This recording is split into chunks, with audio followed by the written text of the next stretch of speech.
Hello friends, welcome back to my channel. If you are new viewer, please subscribe my channel for more videos. आज हम बात कर रहे हैं order 39 की। ऑर्डर 39 जो बात करता है वो है टेम्परेरी इंजंक्शन एंड इंट्रोगेरी ऑर्डर्स। इसमें जो बताया गया है ऑर्डर 39 में कि और इसमें जो टोटल रूल है वो है 1 से लेकर 10 तक। तो इसको 1 बाय 1 समझेंगे। तो स्टार्ट करते हैं आज की वीडियो। तो रूल 1 कहता है कि case in which temporary injection में बी ग्रांटेड, किन दशाओं में जिसमें अस्थायी व्यादेश दिया जा सकेगा, वो कौन कौन सी कंडीशंस है, वो कौन कौन से कहते हैं दशाएं हैं जिनमें कि जो टेम्परेरी इंजेक्शन का जो ऑर्डर है वो कोर्ट के द्वारा दिया जा सकता है। तो इसको समझते हैं। जहां किसी बाद में शपथ पत्र द्वारा या अन्यथा यह साबित कर दिया जाता है कि का बाद में विवादग्रस्त किसी संपत्ति के बारे में यह खतरा है कि बाद का कोई भी पक्षकार उसका दुरुपयोग करेगा, उसे नुकसान पहुंचाएगा या अन्य जो है उसमें किसी तरह का संक्रांत करेगा, डिक्री के निष्पादन में उसका सदोष विक्रय कर दिया जाएगा, इस तरह की कंडीशन आती है तो टेम्परेरी इंजेक्शन कोर्ट के द्वारा दिया जा सकता है। या प्रतिवादी अपने लेनदारों को कपट वंचित करने की दृष्टि से अपनी संपत्ति को हटाने या व्यनित करने की धमकी देता है या आशय रखता है इस तरीके का that the defendant threaten or intends and remove or dispose of his property with a view to defrauding his creditors। तो इसके बारे में क्या है जो है ऑर्डर टेम्परेरी इंजेक्शन लिया जा सकता है। या प्रतिवादी वादी को बाद में विवादग्रस्त किसी संपत्ति से बेकब्जा करने की या वादी को उस संपत्ति के संबंध में अन्यथा क्षति पहुंचाने की धमकी देता है तो उस कंडीशन में भी वहां न्यायालय जो कोर्ट है ऐसे कार्य को अवरुद्ध करने के लिए आदेश द्वारा स्थायी व्यादेश टेम्परेरी इंजेक्शन दे सकता है या संपत्ति को वहां जो दुरुपयोग करना है उसका वह उसको नुकसान पहुंचाने से बचाने के लिए और अन्य किसी तरह का जो है किसी भी अन्य तरीके से प्रिवेंट करने के लिए, वेस्टिंग करने से बचाने के लिए विक्रय किए जाने, हटाए जाने या व्यनित किए जाने या अन्यथा वादी को बाद की विवादग्रस्त संपत्ति से बेकब्जा करने, वादी को उस संपत्ति के संबंध में अन्यथा क्षति पहुंचाने, रोकने, उसका निवारण करने के प्रयोजन से ऐसे अन्य आदेश जो न्यायालय ठीक समझता है तब तक के लिए कर सकेगा जब तक उस बात का निपटारा ना हो जाए या जब तक अतिरिक्त आदेश ना दे दिया जाए। तो उस कंडीशन में टेम्परेरी इंजंक्शन दिया जा सकता है। इसमें जो है कई चीजें हैं। इसमें कुछ केस लो भी हैं। प्रशांत कुमार डबरल बनाम दिग्विजय सिंह AIR 2013 उत्तराखंड 52। तो इसमें क्या है, इस आदेश में क्या गया, विक्रय विलेट के रद्दकरण हेतु बात था। अपलाती ने पिता की मृत्यु के 20 वर्षों से अधिक की कालावधि के पश्चात सतर्कता नहीं बरता था और दाखिल खारिज हेतु कोई कदम नहीं लिया था। अपलाती का पिता होना स्वतः प्ररूपण करने वाले वेंडर द्वारा विक्रय होने के लिए भूमि अनुज्ञात थी। भूमि अन्य व्यक्ति को पश्चातवर्ती विक्रांत थी। प्रथम दृष्टया मामला और सुविधा का संतुलन साबित नहीं था। अंतरिम निषेधाज्ञा की गैर मंजूरी की घटना से उसे कोई अपूर्ण क्षति कारित नहीं होगा। अपलाती जो लंबे समय से शांति बनाए रखा और संपत्ति का वर्ताव करने के लिए अन्य को अनुज्ञात किया, अंतरिम अनुतोष के हकदार नहीं थे क्योंकि व्यादेश की मंजूरी एक सामान्य पूर्ण अनुतोष है। तो इस केस में ये कहा गया। तो इसमें और भी अदर केसेस हैं और आप क्या है देख सकते हैं इसमें। और साथ में रूल 2 क्या कहता है इसका, ऑर्डर 39 का रूल 2 कहता है कि भंग की पुनरावृत्ति या जारी रखना अवरुद्ध करने की के लिए व्यादेश, इंजंक्शन टू रेस्ट्रेन रिपीटिशन और कंटिन्यूएंस ऑफ ब्रीच, संविदा भंग करने से या किसी भी प्रकार के अन्य क्षति करने से प्रतिवादी को अवरुद्ध करने की किसी भी बाद में केस में, चाहे बाद में प्रतिज्ञा का दावा किया गया हो या ना किया गया हो, वादी प्रतिवादी को परिवादित संविदा भंग या क्षति करने से और कोई भी संविदा भंग करने से या क्षति करने से जो उसकी संविदा से उद्भूत होती हो, उस जो कॉन्ट्रैक्ट है उससे उद्भूत होती हो और उसी संपत्ति या अधिकार से संबंधित हो, अवरुद्ध करने के अस्थायी व्यादेश के लिए न्यायालय में आवेदन वाद प्रारंभ होने के पश्चात किसी भी समय और निर्णय से पहले या पश्चात कर सकेगा। तो ये बताया गया है रूल 2 में।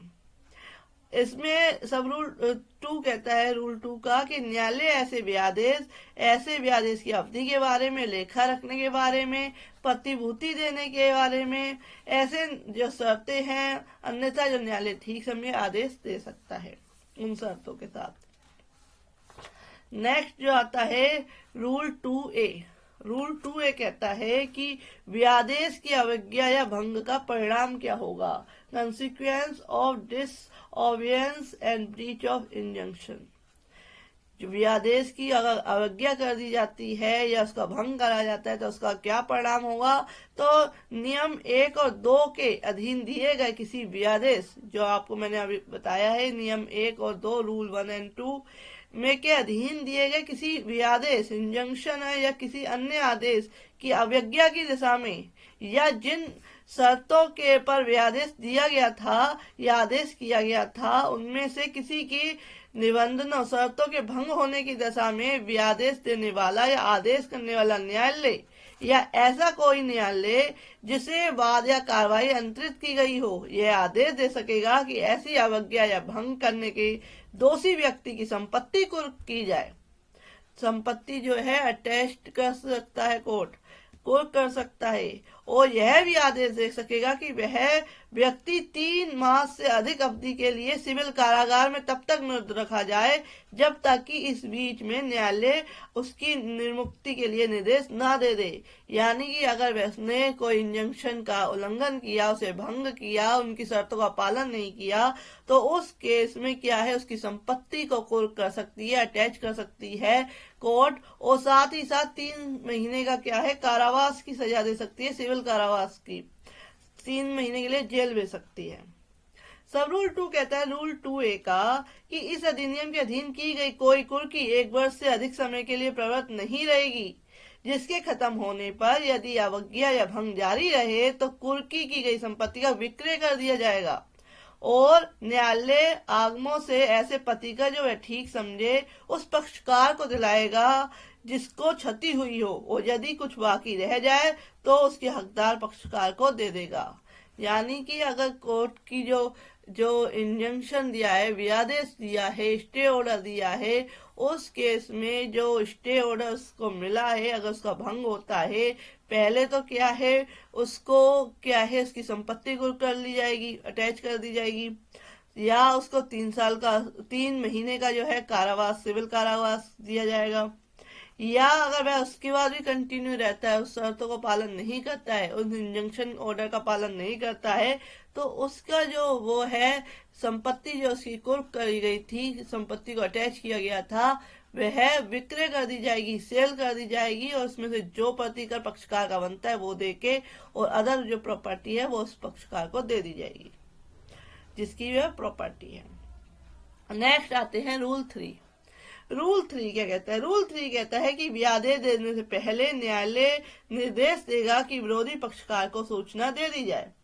Before granting injunction court to direct notice to opposite party, जहां वहां के सिवाय जहां यह प्रतीत होता है कि व्यादेश देने का उद्देश्य विलंब द्वारा निष्फल हो जाएगा, न्यायालय सब मामलों में व्यादेश इंजंक्शन देने से पूर्व यह निर्देश देगा कि व्यादेश के आवेदन की सूचना विरोधी पक्षकार को दी जाए।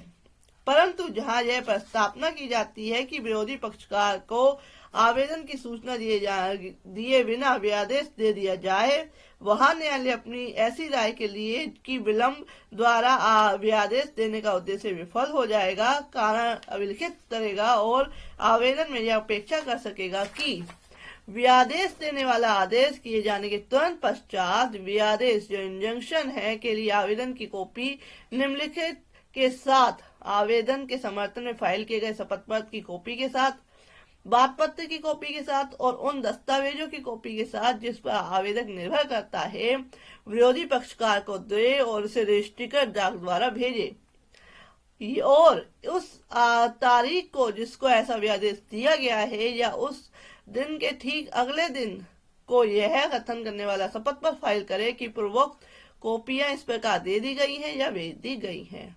तो इस तरीके से अगर तुरंत ही इंजंक्शन कर देता है, अपोजिट पार्टी को उसकी सूचना नहीं मिलती है, तो इस कोर्स में जो है ये फॉलो किया जाएगा कि उसकी एक तुरंत ही जो ऑर्डर व्यादेश का जो ऑर्डर कर दिया गया है उसके साथ एक कॉपी बात पत्र की, आवेदन के साथ जो फाइल किया गया शपथ पत्र है उसकी एक कॉपी, दस्तावेजों की एक कॉपी उस विरोधी पक्षकार को अपोजिट पार्टी को भेज दी जाए डाक के द्वारा या उसे किसी भी तरीके से दी जाए।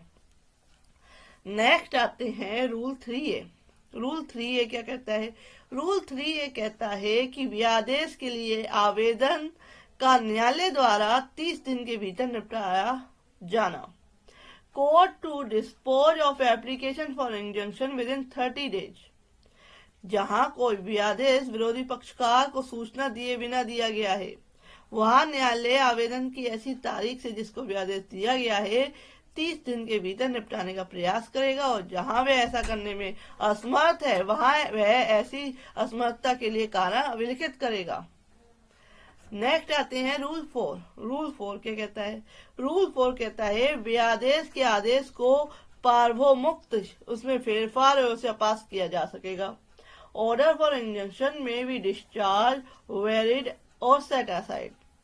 व्यादेश जो इंजंक्शन दिया गया है कि किसी भी आदेश को उस आदेश से असंतुष्ट किसी पक्षकार द्वारा न्यायालय में किए गए आवेदन पर उस न्यायालय द्वारा प्रभावोमुक्त उसमें फेरफार, किसी भी तरह का चेंजेस या अन्य उसे अपास्त यानी खत्म कर दिया जा सकेगा। परंतु यदि अस्थायी व्यादेश के लिए किसी आवेदन में या ऐसे आवेदन का समर्थन करने वाले किसी शपथ पत्र में किसी पक्षकार के किसी तात्विक विशिष्टियों के संबंध में जानते हुए मिथ्या भ्रामक कथन किया गया है, विरोधी पक्षकार को सूचना दिए बिना व्यादेश दिया जाता था, तो न्यायालय व्यादेश को उस दशा में रद्द कर देगा जिसमें वह अभिलिखित किए जाने वाले कारणों पर यह समझता है कि न्याय के हित के लिए ऐसा करना आवश्यक नहीं है।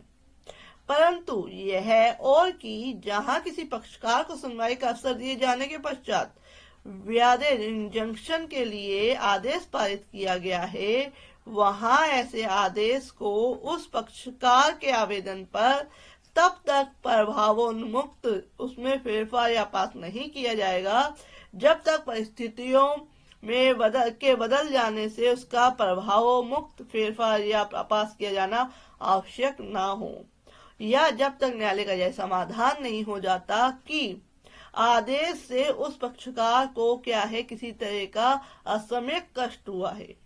तो इस तरीके से जो है चेंजेस किए जा सकते हैं। जो ऑर्डर दिया गया है, स्टे ऑर्डर दिया गया है, टेम्परेरी इंजंक्शन दिया गया है, उसको क्या है उसमें फेरफार, चेंजेस या पास किया जा सकता है या उसका प्रभाव जो है खत्म किया जा सकता है। नेक्स्ट आते हैं हम जो है रूल 5। रूल 5 क्या कहता है ऑर्डर 39 का कि निगम को निर्दिष्ट व्यादेश उनके अधिकारियों पर आबद्ध कर होगा। Injunction to corporation winding on its officer. किसी निगम को निर्दिष्ट व्यादेश न केवल निगम पर ही आवृद्ध होगा बल्कि निगम के उन सभी सदस्यों या अधिकारियों पर भी आबद्धकर होगा जिसमें व्यक्तिगत कार्य को अवरुद्ध करने के लिए चाहा गया है। अब हम बात करते हैं, हमने बात कर ली पहले टेम्परेरी इंजंक्शन की, अब हम करते हैं अंतर्वर्ती आदेश, इंट्रोगेटरी ऑर्डर्स। तो अंतर्वर्ती आदेश क्या होता है रूल 6 में बताया गया है, रूल 6 से लेके 10 तक। तो अंतरिम विक्रय का आदेश देने की शक्ति। न्यायालय बाद के किसी भी पक्षकार के आवेदन पर ऐसे आदेश में नामित किसी भी व्यक्ति द्वारा या ऐसी रीति से या उसके शर्तों पर जो न्यायालय ठीक समझे किसी भी ऐसी जंगम संपत्ति के विक्रय का आदेश दे सकता है जो ऐसे वाद की विषय वस्तु है या ऐसे वाद में निर्णय के लिए कुर्क की गई है और शीघ्रतया या प्रगतया क्षयशील है, जल्दी से खराब होने वाली है, या किसी बाबत किसी अन्य न्याय संगत या पर्याप्त हेतु यह वांछनीय हो कि उसका तुरंत विक्रय किया जाए, तो अंतरिम विक्रय का आदेश देने की शक्ति बताई गई है रूल 6 में। रूल 7 में क्या है? बात की विषय वस्तु का निरोध, परिरक्षण और निरीक्षण आदि। Detention, prevention and inspection extra off subject matter of suit.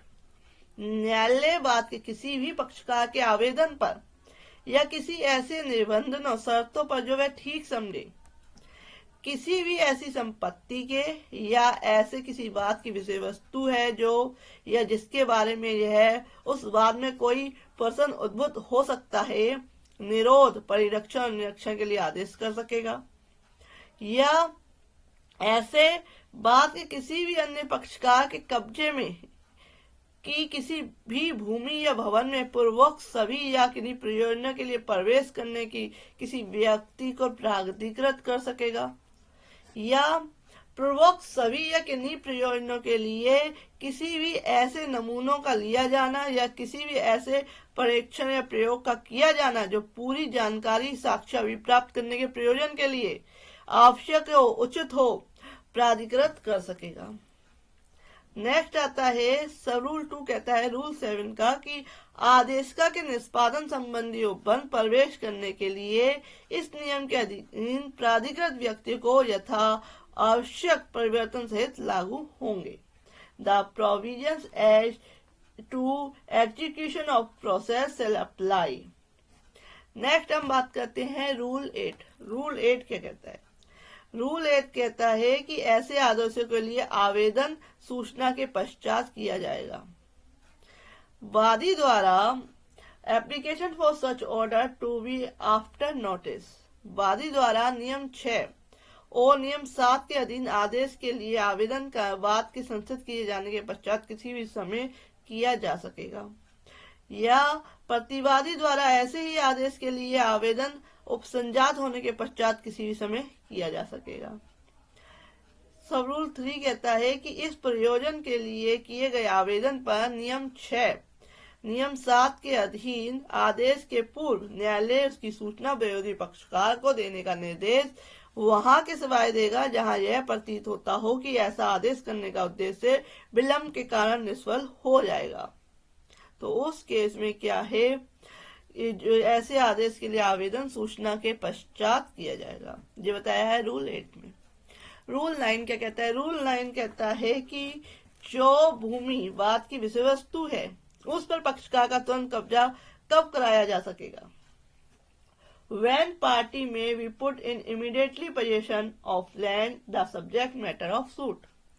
जहां सरकार को राजस्व देने वाली भूमि या विक्रय के दायित्व के अधीन भूघृती वाद की विषय वस्तु है, वहां यदि वह पक्षकार जो ऐसी भूमि या भूघृती का कब्जा रखता है यथास्थिति सरकारी राजस्व या भूघृती के स्वत्वधारी को सोदक भाटक देने में अपेक्षा करता है, या किसी तरह की या है उसका जो भाटक है, जो किराया है उसको देने में क्या है किसी तरह की दिक्कत करता है, उपेक्षा करता है, नहीं देता है, और परिणाम स्वरूप ऐसी भूमि या भूकृति के विक्रय के लिए आदेश दिया गया है, तो उस बात की किसी भी अन्य पक्षकार का जो ऐसी भूमि या भूकृति से हिजरत होने का दावा करता है, उस भूमि या भूकृति पर तुरंत कब्जा विक्रय के पहले के सौदे राजस्व या भाटक का संदाया कर दिए जाने पर और न्यायालय के विवेकानुसार प्रतिभूति सहित या रहित कराया जा सकेगा,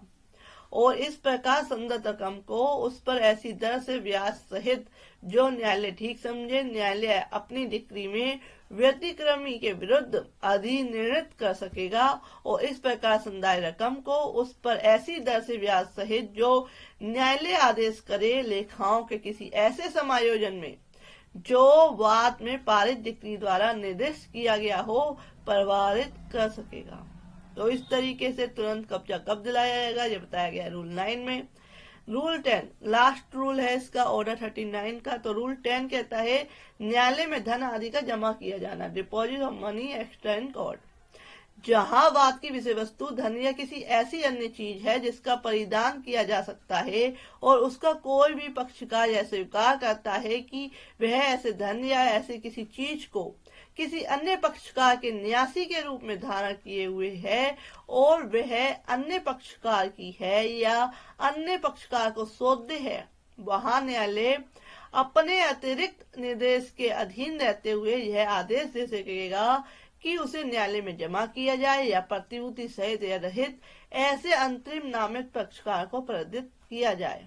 तो ये सारा कुछ बताया गया है ऑर्डर 39 में। मैंने आपको 1 बाय 1 सारे रूल समझा दिए हैं। If you like my video, आप मेरे चैनल की प्लेलिस्ट में जा सकते हैं, वहां से मेरे अदर जो सिविल प्रोसीजर कोड के ऑर्डर्स हैं या सेक्शंस हैं वो देख सकते हैं। Thank you for watching.